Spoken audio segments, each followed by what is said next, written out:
So we're looking at divisibility rules in this video. I just want to give a quick explanation for why this might be important. You see, in mathematics, there are times that people are doing problems and they get so tied to their calculators that if you ask them to divide by something, they always want to go back to the calculator. Well, another route that might be better is to know, just have a general idea on whether that number can be divided by the different numbers that you're trying to divide them by. Now, in division, you have the quotient, which is the answer to what you're looking at, and then you have the dividend and the divisor. And so those are terms that you want to be familiar with. We use them in, as we go through arithmetic. But if I give you three numbers and I ask you, are these numbers divisible by, first of all, 2? Are they divisible by 2? Well, to check on the divisibility rules for 2, all you need to check on is that an even number? Yes, it is, right? An even number, you look at numbers that end with 2, 4, 6, 2, 4, 6, 8, 0, and so on. If they end with those numbers, they're even. So that's even. Therefore, it is divisible by 2. Is this one divisible by 2? No, because it's an odd number. If you divide 21 by 2, you get 10 remainder 1. Is this divisible by 2? No, it's an odd number. So there's a list of these rules that is in the packet, Tools for Mastering Mathematics. Nathan and I put that together to help students see these, the tools that they have to do mathematics well. And these rules are all over the internet. They're everywhere. They're in textbooks.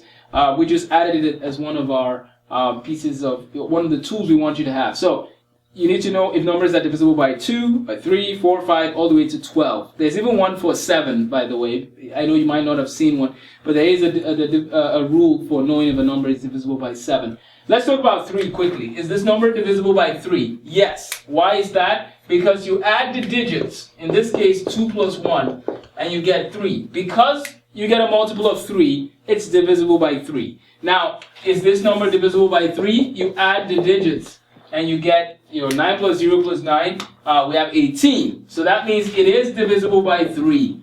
Is this number divisible by 3? Well, let's add the digits. What's 3 plus 6? 9. 9 plus 8? 17. That means that number is not divisible by 3. And you use the same principle when you're doing it for 9s, by the way. If you add and you get the multiple, you get multiples of 9, then that number is divisible by 9. So we use if a number is even, is divisible by 2. If a number has digits that add up to a multiple of 3, it's divisible by 3. If a number, when you divide it the first time, by 2, and you get, let's say you get 24. And then you divide it by 2 again, okay? Now that means that this number is divisible by 4. If you divide a number 2 times, and it's, still, it works out that way with 2, no remainders, then it's divisible by 4. Or if the last 2 digits are divisible by 4 in that number, it is divisible by 4. 5, pretty straightforward. If you end with a 0 or you end with a 5, you're divisible by 5.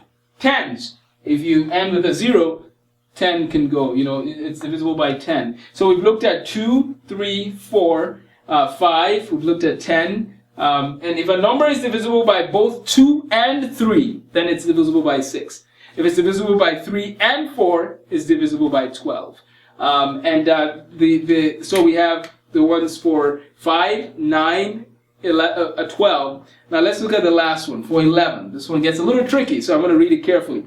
If you sum up every second digit, then subtract the rest of the digits added up, and if the answer is 0 or divisible by 11, then the original number is divisible by 11. Okay, let's try one quick example as we round up. So basically, is 1, 2, 3, 2, is that divisible by 11? Okay, let's use our principle. If you sum up every second digit, so we're going to add 2 plus 2.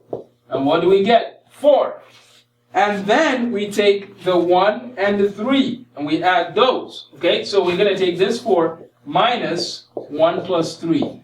And so that's 4 minus 4. The answer is 0. Remember, if the answer is 0 or divisible by 11, then that number is divisible by 11. And this number, of course, is divisible by 11. So let me know if you have any questions on divisibility rules. They're very important.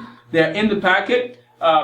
Keep using them. Don't always go to your calculator. Learn to work out these problems, whether it's in your head or if you work it out on a piece of paper, so that your math skills get stronger by the day. Okay? Thank you.